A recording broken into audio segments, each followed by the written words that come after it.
Smash that subscribe button and join the Raiders Report family. We are 242 subs away from 177,000. If you believe that you are a part of the nation and that family runs deep here, subscribe, join the Noti gang, and be ready to pull up every single day because we bring it every day here on the Raiders Report.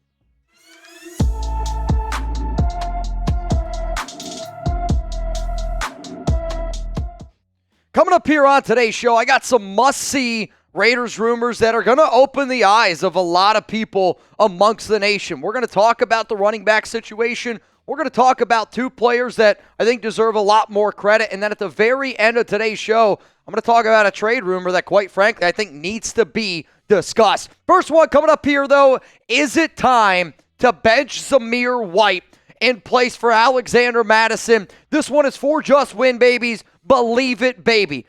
Every single person watching this show wanted Zamir White to have the job, to be that bell cow, to be the running back that we thought that he could potentially be over those final 4 games of last season. Hell, Zamir White, after 5 games as a pro, had 441 rushing yards, second most all-time by a Raiders running back in his first 5 games. But here's the problem. He has fumbled this job away, and he fumbled yet again against the Cleveland Browns. He's already got 2 fumbles this season, and that turnover against Cleveland, it was a backbreaker, and we knew that was Zamir. That's part one. When your running back is running without vision, when your running back is running without confidence, and every time he puts the ball in his gut, you got to hold your breath a little bit, that's not where you want to be.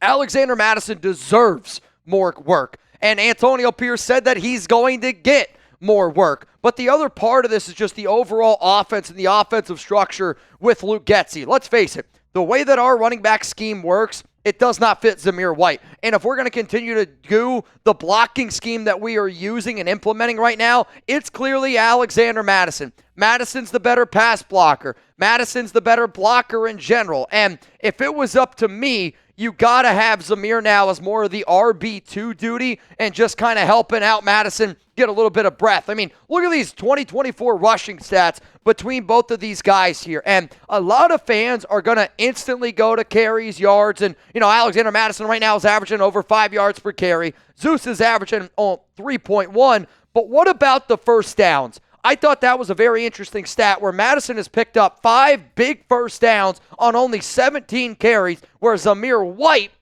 on the other hand, has picked up only 3 first downs and 49 carries. Also, what do coaches do usually? They trust the player the most when they get near the goal line. Guess who's been getting more goal line work? Alexander Mattison. Guess who's also a better player in the receiving game? It's Alexander Mattison. So if you want to go away from being a very vanilla, predictable offense, you take Zeus off the field and you put Mattison on there. And it's not rocket science. Sometimes you just got to go out and you just got to play the better player. The player that makes your offense overall better. The player that gives you a better chance to win. And quite frankly, I don't think anybody that watches this show is going to disagree with this. So if you want the Raiders to start Alexander Mattison from here on out, for him to be the back that gets the majority of the carries, the majority of the touches in general, the back when it matters the most, this is the guy on the field. If you agree to that, like this video right now. And quite frankly, there's not many times that I think if I ask 100 Raider fans a question and I get 100 people to do it, so I'm going to see how many views we get. This thing better get as many likes as it does views. If not, I'm coming for you, man. Let's go to the next thing here. Tyree Wilson is slowly starting to figure it out at the defensive end position. I'm going to give this one 2 Just Win Babies. I'm going to say people are talking. And the fact that we're even talking about it, I think it deserves a little bit of a round of applause. Now, don't get me wrong. We've kind of babied Tyree Wilson in a sense. At least maybe I have. Maybe this channel has, because I know that Wilson can be a good player if he puts his mind to it, if you get the right personnel around him. Now, this offseason, he made me a little bit nervous. That first game made me a little bit nervous. But coming off probably the best game that he's had as a professional, and that's with only 1 tackle, no sacks. But the fact that he had to be the main edge for the Silver and Black when Max Crosby, Malcolm Kuntz are both out. And to me, one of the big things was his get-off, where his acceleration, his jump off the line of scrimmage, turn on the tape and watch it. I mean, he was clearly, and I mean clearly better in this game. 42 total snaps, played 11 against the run, also went 30 of them going after and going out and get the quarterback. I mean, overall, his 82.7 PFF grade was the highest among all Raiders players on the defensive side of the football. Now, when you look at some of the numbers that he ended up putting up here, I thought Wilson did a good job in the 80 snaps. This is his PFF grades for the season. 75.0 overall. Did a good job against the run. Has been getting better against the pass. But sometimes it just takes a little bit of time to click. Sometimes you need a little bit of extra motivation. Sometimes you just need to be the dude. And when all eyes are on you, can you step up? I saw this tweet from my guy Tristan Kuhn. It said Tyree Wilson's 15.6% pass rush win rate is currently 24th in the NFL at edge. He's 4th among 2023 drafted edge rushers ahead of Will Anderson, Byron Young, not our Byron Young, the other Byron Young that we should have drafted from Tennessee, Thule, and then Nolan Smith, among others. My point is, I think when people hear the name Tyree Wilson, it's an instant negative thought in your head. Wilson's been playing better, and he's been getting better slowly, but I'm hopefully that it gets better and better and better as his time goes on. I'm hoping that he progresses very similar to a guy like Malcolm Kuntz, where, think about it, by year 3 for Malcolm, people were talking about this guy not even being anything. And then he went out there and he did it in his year 3 year, and he showed that he can be a reliable edge rusher. I'm trying to inspire confidence in Tyree Wilson because when you turn on the tape and you see everything that he did against that Cleveland Browns defense yesterday, 5 total pressures, 2 hits, 3 hurries, really created a lot of havoc there on that defensive side of the football. He deserves credit when he goes out there and he plays well. Just the same way that we rip on him, when you're the number 7 overall pick, you're going to get both sides of it. But I think he deserves his flowers here. So grade the play of Tyree Wilson so far this year. The entire sample size that you've seen. I want you to get out there, and I want you to grade it. A, B, C, D, or F. My answer after this YouTube ad break.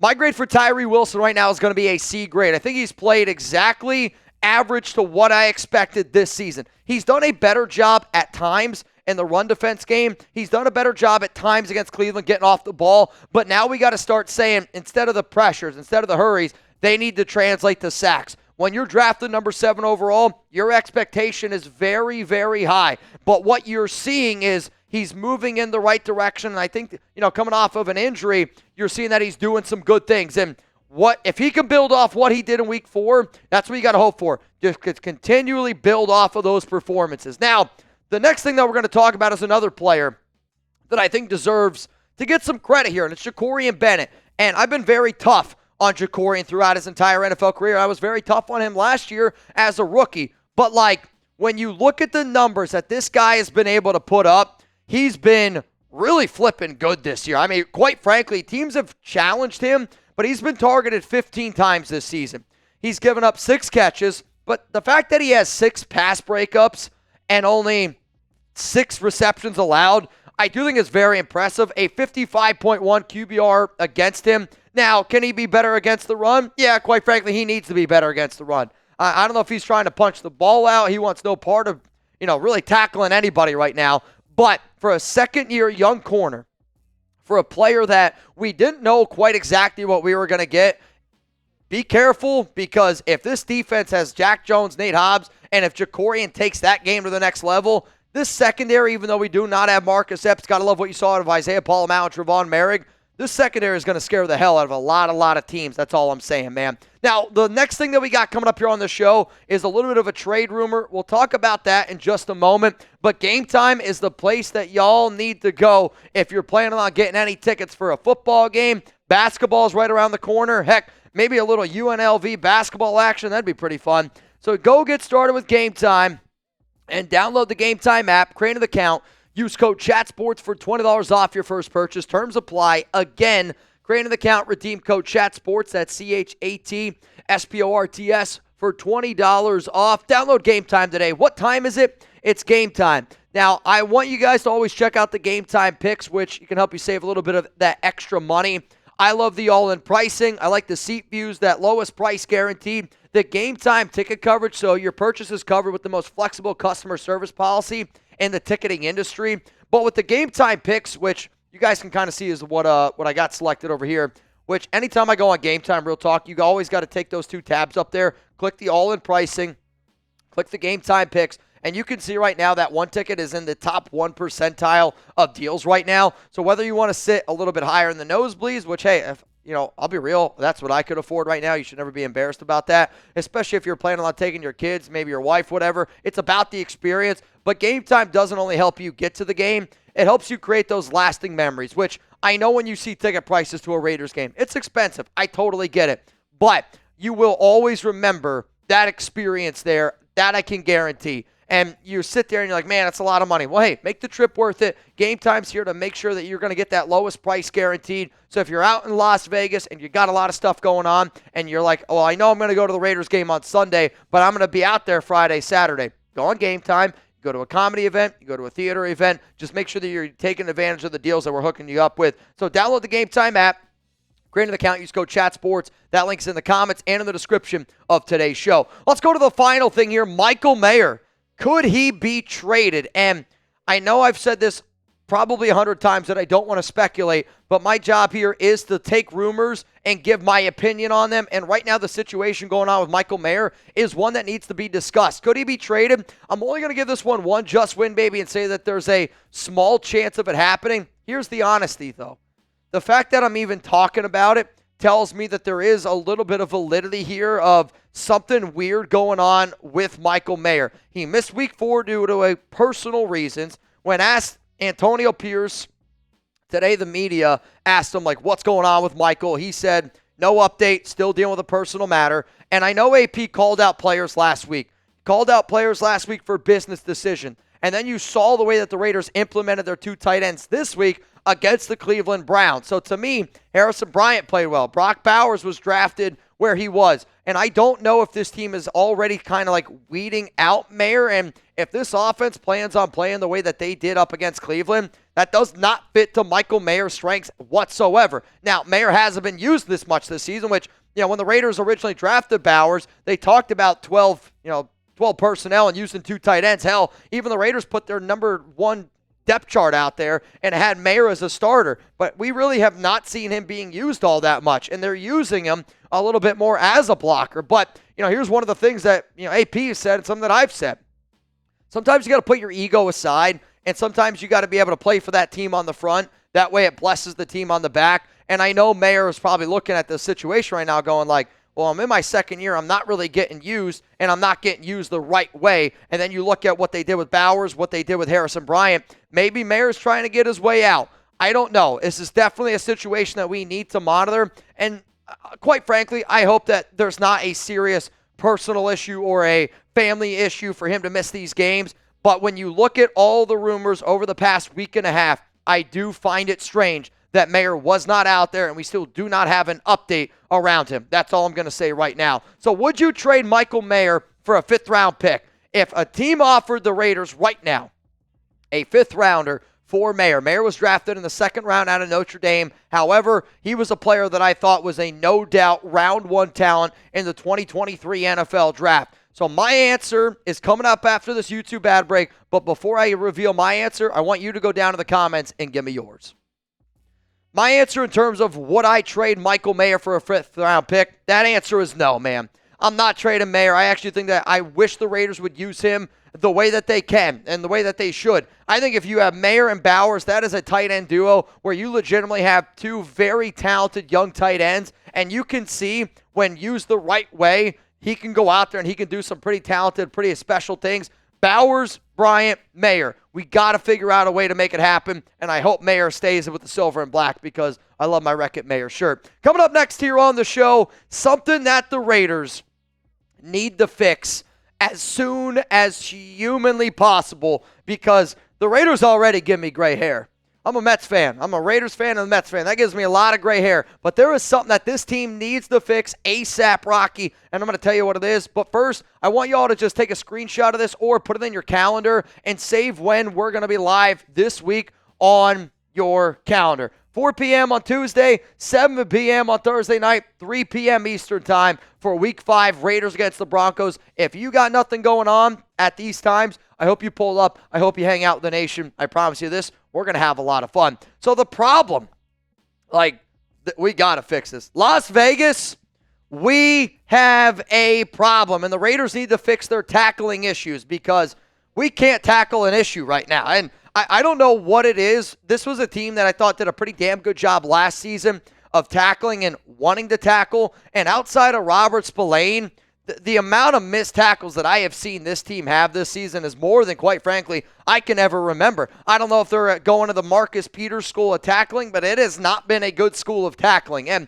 maybe you got to look at your coaching staff, Gerald Alexander. Maybe you got to look at Patrick Graham, Antonio Pierce. Maybe you got to look at a lot of these guys, but this is the worst tackling grade in the NFL right now, according to PFF, a 29.0. This is out of 100, right? Now, PFF, sometimes I'm not always going to say they're the end-all, be-all, but when something matches the tape, you need to take that into consideration. And the tackling grade 29.0, and then what you see on film, it absolutely matches up. In terms of the most tackles this season, missed tackles this season by the Raiders, Epps led the team with 7. That was in 3 games. Jakorian Bennett, Luke Masterson, Divine Diablo, Jack Jones. I mean, a lot of these players are guys that we are really kind of counting on overall, but then it doesn't just stop there. This is a whole team issue. It really is from top to bottom. You can count on certain guys where, you can count on some of your top guys like a Trevon Merrick, a Robert Spillane, Jack Jones. Some of these guys you got to be able to count on. But then, man, oh man, there's a lot of names on this list that have been really bad at bringing down the ball carrier, bringing down the receiver, and it just needs to get better. When you have this many players that have an under 32 tackling grade, that goes back to coaching. That goes back to, well, maybe we're not putting our guys in the right situations, or maybe they're just out there doing a little bit too much. You're overthinking. It needs to be fundamentally fixed. I don't know how exactly it needs to be fixed, but if we're going to move in the right direction, you got to start getting some tacklers. You got to start getting those stops on third down, because when you let drives extend, we don't have the depth to be able to keep it going. So the big thing that the Raiders need to fix this week, you got to fix the tackling issues.